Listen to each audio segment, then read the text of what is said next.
अगर आज आप या मैं पाकिस्तान में कहीं बाहर खाना खाने चले जाएं, 3-4 लोग हों, एक फैमिली हो, तो बहुत आराम से 15-20 हज़ार रुपए का बिल बन जाता है, जो हम एक दिन में दे भी देते हैं और सुबह शायद उसकी मलामत भी नहीं होती कि इतने पैसे हमने एक जगह लगा दिए। लेकिन पाकिस्तान में जो हमारे गरीब लोग हैं और जो सबसे बड़ा तबका है, वो सिर्फ इतने ही पैसों के लिए खुदकुशी कर लेते हैं। ये बात मैं मुबालगा आराई में नहीं कह रहा। हाल ही में ये खबर रिपोर्ट हुई कि एक शख्स ने, जिन्होंने 13 हज़ार रुपए का कर्जा लिया था पाकिस्तान में, वो वापस न कर सके तो उसकी वजह से उन्होंने खुदकुशी कर ली। मेरे एक टीचर थे, वो कहा करते थे कि जब इंसान का पेट भरा नहीं होता है, तो उसके बाद ना अखलाकियात याद रहती हैं, ना मजहब याद रहता है, ना रिश्ते याद रहते हैं, ना तालीम याद रहती है। और ये दुनिया में हमने देखा भी है। दुनिया के वाकई की तरफ जाने से पहले अगर मैं अपने टीचर की बात मुकम्मल करूं, तो वो कहा करते थे कि अगर किसी शख्स को भूख लगी है, तो जो 14वीं का चांद होता है, जो इंतहाई खूबसूरत रात होती है जिसमें शुअरा अपनी शायरी करते हैं, महबूब की अ, हुस्न की कसम खाते हैं, उस 14वीं के खूबसूरत चांद को महबूब के आगे कुछ नहीं समझते, लेकिन बहरहाल वो चांद बहुत ही खूबसूरत होता है। अगर एक शख्स भूखा हो, तो उसे उस चांद में भी रोटी नजर आती है। उसे वो गोल भी उस रोटी की तरह लगता है कि जो उसे मैसर नहीं है, और जिसके लिए उसके बच्चे, उसके घर वाले, उसके माँ बाप और वो खुद बिलक रहे हैं। जब हम बड़े हो रहे थे तो ये अफसानवी कहानियां लगती थी। अब ये हम देख रहे हैं अपने मुल्क में, रोज देख रहे हैं कि जिस तरह इन्फ्लेशन बढ़ती जा रही है, जिस तरह बहुत जरूरी अशिया हमारे हाथ से जा रही हैं, हमारी दस्तरस से जा रही हैं, और हम में से मेजोरिटी को ये अंदाजा नहीं है, हम इसको इस तरह नहीं देखते कि वाकई ये एक टाइम बॉम्ब है जिस पर हम सब बैठे हुए हैं, और ये एक दिन फटेगा, और अब नजर आता है कि ये बहुत जल्दी फटेगा। ये किस तरह है टाइम बॉम्ब, मैं लफाजी नहीं कर रहा।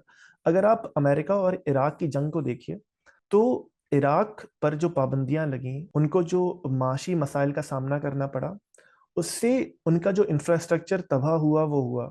उससे उनका सियासी निज़ाम, तालीमी निज़ाम, सेहत का निज़ाम, खुद इरादी, जो सब ख़त्म होना था वो हुआ। लेकिन जो सबसे बड़ा मसला पैदा हुआ वो ये कि उनका सोशल फैब्रिक, उनका सोशल फाइबर ख़त्म हो गया।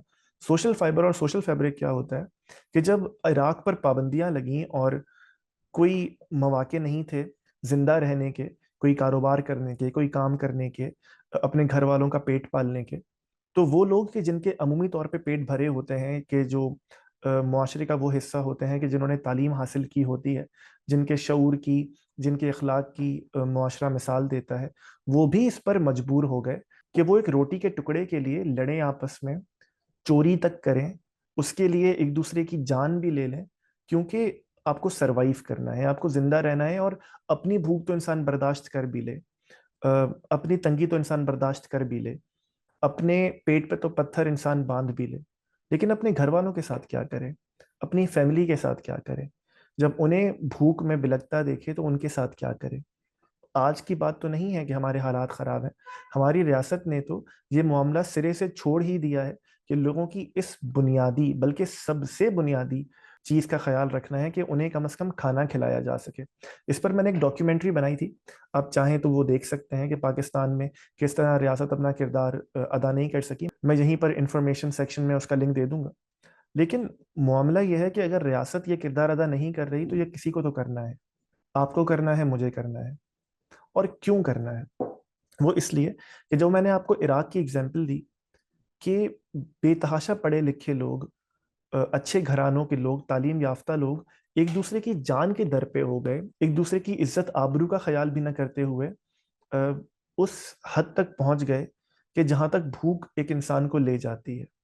पाकिस्तान में अब जिस तरह की इकोनॉमिक सिचुएशन हो गई है एक आम इंसान के लिए, मैं करीबन 5 साल से ये कह रहा हूँ कि अब डरिए उस वक्त से कि जो लोग आपके पास मांगने आते हैं, जो लोग आपके पास मदद की अपील लेकर आते हैं, जो लोग अपनी इज्जत का, अपने वाइट कॉलर होने का ख्याल रखते हुए अपना दस्त दराज नहीं करते, डरिए उस वक्त से कि जब उनके पास कोई ऑप्शन ना रहे, और वो आपके और मेरे, उन लोगों के कि जिनके घरों में खाना है, उन लोगों के कि जिनके पेट भरे हुए हैं, उनके घरों में घुसकर वो हक उनसे लें कि जो मुआशरे का, एक कलेक्टिव मुआशरे की हैसियत से बनता है।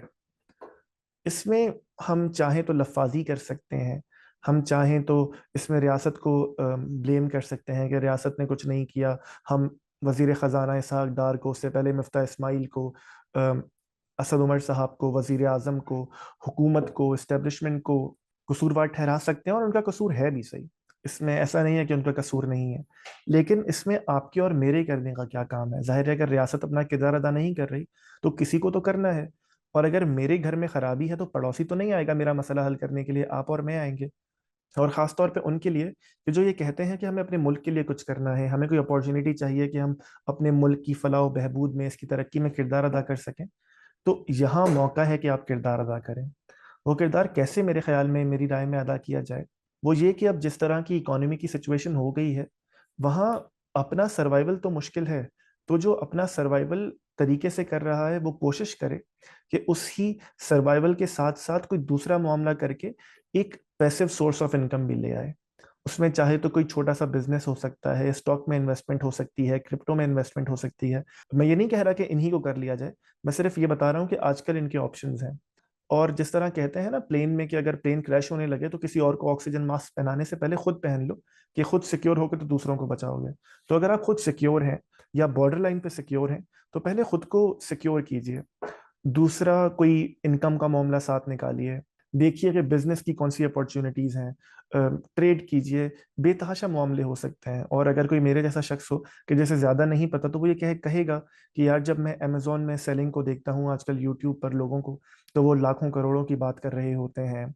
क्रिप्टो में देखता हूँ तो लोगों को नुकसान होता है। ट्रेडिंग में देखता हूँ तमाम चीज़ों में तो लोग बहुत बड़े बड़े पैसों की बात कर रहे होते हैं, उनका लाइफस्टाइल होता है, उनकी एजुकेशन होती है। तो अगर आप ये सब नहीं कर सकते ना मेरी तरह, एक आम इंसान की तरह, तो बहुत छोटा कोई बिजनेस कर लीजिए। और वो इतना छोटा, मैं कराची से हूं तो मैं कराची से वाकिफ हूँ कि कराची में आप जा बजा देखते हैं कि छोटे छोटे चिप्स के ठेले लगा लिए जाते हैं, आलू के चिप्स के। अगर आप कुछ नहीं कर सकते, अगर आपके पास 1 लाख रुपया है, कहीं से आप उधार ले सकते हैं, आप यकीन कीजिए कि वो भी आपको कुछ ना कुछ प्रॉफिट देना शुरू कर देगा। तो सबसे पहले अपने ऑप्शंस देखिए, लोगों से बात कीजिए, इंटरनेट पे पढ़िए, इंटरनेट तो सबके पास मौजूद है। अमेजोन देख लीजिए, बेतहाशा मौके हैं। कुछ नहीं समझ आता तो बिरयानी घर से बनाइए, उसके बाद बिरयानी का ठेला लगा लीजिए, उबर चला लीजिए, बाइकिया चला लीजिए, इस तरह की किसी सर्विस में अपना मामला कर लीजिए। ये हो सकता है कि कोई बोले ये तो बहुत छोटी सी बात है, मैं इंजीनियर होने के बाद मैं बिरयानी बेचूं, मैं उबर चलाऊं। तो आप यकीन करें कि दुनिया में जिन मुल्कों ने तरक्की की है, जिन लोगों ने तरक्की की है, अगर उनके पास मौके नहीं थे, अगर उनके पास मौके नहीं है, तो वो यहीं से शुरुआत करते हैं। अगर आप कुछ बड़ा नहीं कर सकते, बड़ा कर सकते हैं तो जरूर कीजिए। लेकिन अगर उसकी सकत नहीं है, उसकी अकल नहीं है, उसकी तालीम नहीं है, उसके मौके नहीं है, तो बहुत छोटे से, इंतहाई छोटे से शुरू कीजिए। और अपने आप को इस मौके पर सिक्योर कीजिए। क्योंकि भूख जब आपके घर में आ जाती है तो फिर वो जाते जाते बहुत कुछ आपसे ले जाती है। और दूसरी तरफ उन लोगों के लिए मेरी राय में कि जो रोजमर्रा की पैसों की चक्की से आगे निकल चुके हैं, जो कोई बिजनेस कर लेते हैं, जिनके पास कुछ सेविंग्स हैं, जिनके पास तालीम भी है, वो अपना अच्छा गुजारा कर लेते हैं। मेरे ख्याल में उन्हें ये करना चाहिए, बहुत दिल बड़ा करके। इसके लिए बहुत हिम्मत चाहिए, बहुत हौसला चाहिए। कहने को आसान लगता है लेकिन जब जेब से किया जाता है तो मुश्किल होता है। कि अपने आसपास देखिए कि जिस तरह के मैंने पहले लोगों की बात की, कि जो अभी भी अपॉर्चुनिटी ढूंढ रहे हैं, कोई छोटी अपॉर्चुनिटी ढूंढ रहे हैं, जिन्हें पैसों की जरूरत है, तो उन्हें उनके अपने पैरों पर खड़ा करने के लिए उनमें इन्वेस्ट कीजिए। आप कुछ नहीं कर सकते ना, 1 लाख रुपया निकाल के किसी को दे दीजिए, यार तुम ये एक छोटा सा ठेला लगा लो, ये यार तुम 2 लाख रुपया ले लो, एक बाइक ले लो, और तुम बाइक चला लिया करना बाइकिया पर, और तुम और मैं प्रॉफिट शेयरिंग कर लेंगे। तो अगर आपके पास मौका है, अगर आपके पास कुछ पैसे हैं, अगर आपके पास इतना हौसला है, तो लोगों में इन्वेस्ट कीजिए। अगर वही पैसे आप खुद कहीं इन्वेस्ट कर देंगे तो हो सकता है आप 10% रिटर्न कमा लें। लेकिन किसी और के साथ आप मिलकर करेंगे, उसको आगे बढ़ाएंगे, उसकी मदद करेंगे, तो हो सकता है आप 2 3 4 5% उस पर प्रॉफिट बना सकें। लेकिन यकीन कीजिए कि ये जो 5% 6% प्रॉफिट का फर्क है ना, जो आपको नुकसान हो रहा है, लेकिन लॉन्ग टर्म में आपके इखलाकी वजूद के लिए बेहतर है, आपके मुल्क के लिए बेहतर है। अगर आप खुदा पर या कर्मा पर यकीन रखते हैं तो उस तरफ से भी आपके लिए बेहतर है। लेकिन जो बिल्कुल मटेरियलिस्टिक बात है ना, कि जब इकोनॉमी चलना शुरू होगी, तरक्की होना शुरू होगी, छोटे छोटे बिजनेसेस, इंतहाई छोटे छोटे बिजनेसेस अपने पैरों पर खड़े होंगे, तो अल्टीमेटली जब इकोनॉमी कुछ बूम करेगी तो उसका फायदा आपको भी होगा। तो यहाँ जो 4 5% आप लूज करेंगे, वो आपको 30 40% मिलकर ओवरऑल इकोनॉमी से वापस मिल जाएगा। तो पहली बात ये कि जिन लोगों को कुछ नहीं आता, जो कुछ नहीं कर सकते, तो वो बहुत छोटे छोटे वेंचर्स देखें कि किस तरह एक सेकंड सोर्स ऑफ इनकम, एक पैसिव सोर्स ऑफ इनकम बनाई जा सकती है, कि आप ये जो रोजमर्रा की जंग है इससे निकल सकें। बिकॉज जब तक ये जंग रहेगी, आप जहनी हैसियत में कुछ नहीं कर सकते। आपके पास क्योंकि खुद सुकून नहीं होगा, तो आप अपने घर वालों को भी सुकून नहीं दे सकते। आप खुद मुसलसल परेशानी में मुब्तला होंगे, तो आप दूसरों को भी परेशान ही करेंगे। और वो लोग कि जिनके पास अपॉर्चुनिटी है, कुछ पैसे हैं, वो जरा आगे बढ़कर, और ये कहते भी हैं जो कि हमें अपने मुल्क की खिदमत करनी है, वो जरा आगे बढ़कर ये मामला देखेंगे किस तरह हम छोटे छोटे बिजनेसेस सेटअप करने में लोगों की मदद कर सकते हैं। सुनने में शायद किसी को महसूस हो कि ये फिल्म का आइडिया है, कोई ये कोई बिल्कुल ख्याली सी बात हो रही है। आप यकीन करें कि जिन मुआशरों ने तरक्की करनी होती है ना, वो इस तरह एक दूसरे का हाथ थाम कर तरक्की करते हैं। अगर आपके पास कुछ नहीं है, तो अपॉर्चुनिटीज ढूंढिए, क्योंकि आपके अलावा कोई अपॉर्चुनिटी नहीं ढूंढेगा। आपके पास कुछ है, तो वो सब कुछ अपने पास रखने के बजाय कोशिश कीजिए कि अपने मोहल्ले में किसी एक शख्स के लिए आसानी पैदा कर दीजिए, और उसे अपने पैरों पर खड़ा कीजिए। उसे पैसे मत दीजिए, उसे मछली मत खिलाइए, उसे मछली पकड़ना सिखा दीजिए। इसी तरह अपने रिश्तेदारों में देखिए, अपने दोस्तों में देखिए। और ये सिर्फ फाइनेंसिस की बात नहीं है। अगर आपके पास कोई इल्म है, फॉर एग्जाम्पल जैसे मैंने शुरू में कहा, आप क्रिप्टो में अच्छा इन्वेस्ट करना जानते हैं, आप स्टॉक्स में अच्छी तरह इन्वेस्ट करना जानते हैं, आपको अमेजोन पे सेलिंग किस तरह होती है वो पता है, दराज पे सेलिंग किस तरह होती है वो पता है। तो अगर आप इस पूरे मुआशरे को कुछ देना चाहते हैं और पैसों से नहीं देना चाहते, अगर आपके पास है नहीं या आपका इतना हौसला नहीं है, तो ये जो स्किल आपको आता है, ये थोड़े से लोगों को सिखा दीजिए। मैं ये नहीं कह रहा कि यूट्यूब पे अपना चैनल बना के बैठ जाइए, लेकिन अपने इर्द गिर्द देखिए, बेतहाशा लोग आपको मिलेंगे, जो मैंने पहले जिस सेक्शन की बात की, कि जो अपॉर्चुनिटी ढूंढ रहे हैं, और अगर नहीं ढूंढ रहे तो ढूंढनी चाहिए। उनको अपना स्किल सेट सिखा दीजिए।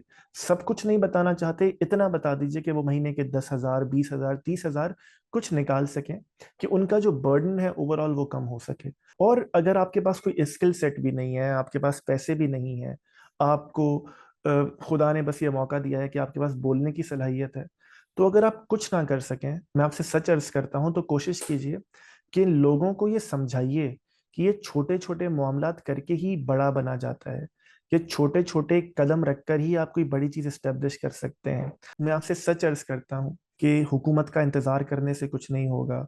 कोई मसीहा का इंतजार करेंगे तो वो भी नहीं होगा। कोई सियासी लीडर आके आपको लगता है कि हमारी किस्मत बदल देगा, तो वो भी नहीं होगा।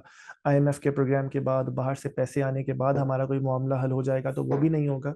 ये मामला हल होगा बहुत बड़े स्टेप से। वो बड़े स्टेप्स जिन्होंने करने हैं वो नहीं कर रहे, आपके और मेरे सामने हैं। तो इस मामले में खुद सरवाइव करने के लिए हमें बहुत छोटे छोटे स्टेप्स लेने पड़ेंगे। ये बातें सुनने में फिल्मी लगती हैं, ये बातें सुनने में इम्प्रैक्टिकल लगती हैं, लेकिन आप यकीन करें कि बड़ी चीजें छोटी चीज की ही बुनियाद से शुरू की जाती है। और अल्टीमेटली जो सिस्टम्स बन जाते हैं ना, वही तब्दीली लाते हैं। सिस्टम सिर्फ ये नहीं होता कि गवर्नमेंट कोई बहुत बड़ा सिस्टम बना दे तो होगा। सिस्टम ये भी है कि आपने एक बंदे के साथ पार्टनरशिप कर ली, आपने एक दूध की दुकान उसे खोल के दे दी, तो अब एक चरखा चल पड़ा है कि भाई दूध आएगा तो दूध वाले का दूध बिकेगा, वो चलकर गाड़ी में आएगा तो उसकी थोड़ी जॉब हो जाएगी, जो बेचेगा उसके पास कुछ प्रॉफिट मार्जिन आ जाएगा। तो ये जो सिस्टम बन गया है ना, अल्टीमेटली ये अपनी जगह पर रहते हैं। ये लोगों को आहिस्ता आहिस्ता पावर्टी से निकालते हैं, ये लोगों को आहिस्ता आहिस्ता मुफलिसी से निकालते हैं। तो ये जो सिस्टम्स बन जाते हैं ना, ये अपनी जगह पर रहते हैं। किसी को कुछ पैसे दे देना, मदद कर देना, ये बहुत नोबल है, लेकिन इससे कोई देर पा सॉल्यूशन नहीं है। तो अगर आप कुछ कर सकते हैं तो ये कीजिए। और मैं अपनी बात दोबारा दोहराऊंगा कि आप किसी भी इंडिकेटर को देख लीजिए कि मुआशरे जब तबाह होने वाले होते हैं, फटने वाले होते हैं, जो सबसे बड़ी मुश्किल उन्हें पेश आती है वो ये अफलास की होती है। और मैं आपसे सच अर्ज करता हूँ, मेरी अपनी पूरी जिंदगी के तजुर्बे का हासिल यह है कि पाकिस्तान अब उस मुकाम पे खड़ा है। ये एक ऐसा टाइम बॉम्ब है, मुफलिसी का, अफसोस का, नाउमीदी का, कि ये फटेगा। और जब ये टाइम बॉम्ब फटेगा, तो सिर्फ उनके लिए नहीं फटेगा कि जो 13,000 रुपए कर्जा लेकर नहीं दे सकते, वो खुदकुशी कर लेंगे, या उनके घर वाले भूख से मर जाएंगे। जब उनके पास कुछ नहीं होगा, तो यकीन करें कि वो आपके और मेरे घर में घुस कर, हम गाड़ी चला रहे होंगे, हमारी गाड़ी का शीशा तोड़कर, हम कहीं पैदल जा रहे होंगे, हमारा फोन छीन कर, वो हक जो हुकूमत ने अदा करना था और हुकूमत ने नहीं किया, वो हक जो उसके बाद मुआशरे का है और मुआशरा अदा नहीं कर रहा, वो अपना हक हमसे छीन कर लेंगे। और उसके बाद आप और मैं हाथ मलेंगे और बोलेंगे कि क्राइम रेट बढ़ गया है। आप और मैं कहेंगे कि मुल्क के हालात खराब हो गए हैं, चलो बाहर चलते हैं। लेकिन इस वक्त के जब मौका है, कि इस मामले को और ज़्यादा ख़राब होने से कुछ हद तक बचाया जा सकता है, तो वो मेरे ख्याल में हमें करनी चाहिए। मैं ये नहीं कह रहा कि हम कोई बहुत बड़े बड़े वेंचर्स करें, हम 100 लोगों की मदद करें। अपने इर्द गिर्द देखिए, अपने रिश्तेदारों में देखिए, अपने दोस्तों में देखिए, किसी एक शख्स के साथ ये मामला सिस्टमेटिकली हल करने की कोशिश करें। आप यकीन करें कि हम जहां आज हैं और नजर आ रहा है कि इससे भी नीचे चले जाएंगे, तो शायद हम एक बहुत छोटी छोटी इंडिविजुअल एफर्ट से इस मामले में तरक्की करते हुए बहुत आगे ना जाएं, तो मजीद तनज़्ज़ुली से जो हमारे सामने मुंह खोल कर खड़ी है, मेरे ख्याल में बच सकते हैं। हो सके तो इस पर सोचिएगा। इसके मुतालिक कोई आइडिया शेयर करने के लिए अगर मेरी ज़रूरत है, आपको लगता है कि कोई बात आपने करनी है इस मामले में, या किसी शख्स से मैं आपको कनेक्ट कर सका, तो ज़रूर मुझसे भी बात कीजिए। ये बिल्कुल उस तरह की वीडियो नहीं है कि जहां हम व्यूज़ के लिए बात करते हैं, डिस्कोर्सेस को हल करते हैं। ये वाकई एक बहुत प्रैक्टिकल चीज़ है जो मेरे ख्याल में की जा सकती है। तो अगर आपको लगता है कि आप अपने तय कुछ कर सकते हैं, तो करने की कोशिश कीजिए। उसमें मैं कुछ अगर किरदार अदा कर सकता हूँ, तो मुझसे ज़रूर बात कीजिए। मैं किसी से कनेक्ट कर सका तो उनसे कनेक्ट कर दूंगा। लेकिन यकीन कीजिए, मैं आखिर में अर्ज़ करता हूँ, न कोई सियासी लीडर हमारे मसाइल हल करेगा, न कोई मसीहा आएगा, न कोई अवतार आएगा। हम करेंगे तो होगा, वरना नहीं होगा। वीडियो देखने का शुक्रिया। अगर आपको हमारा काम अच्छा लगता है तो इस वीडियो को लाइक कीजिए, कमेंट कीजिए और चैनल को सब्सक्राइब कीजिए। इससे होगा ये कि आपके लाइक और कमेंट की वजह से YouTube ये वीडियो ज़्यादा लोगों को रेकमेंड करेगी।